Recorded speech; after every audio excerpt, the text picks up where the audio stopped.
Secde ettim aşka taparcasına, uğrunda Tanrı'nın yolundan oldum. Sebep sensin bütün günahlarıma, sevdikçe sayende günahkar oldum.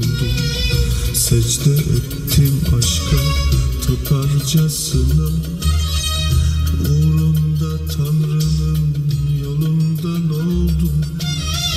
Sebep sensin bütün günahlarıma, sevdikçe sayende günahkar oldum.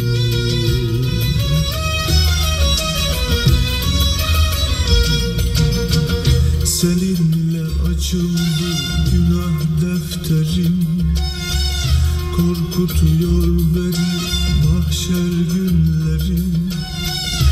Yaradana hangi yüzle dönerim, sevdikçe sayende günahkar oldum. Seninle açıldı günah defterim, korkutuyor beni mahşer günlerim.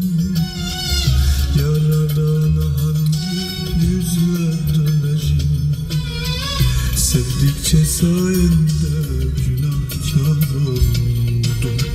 Sevdikçe sayende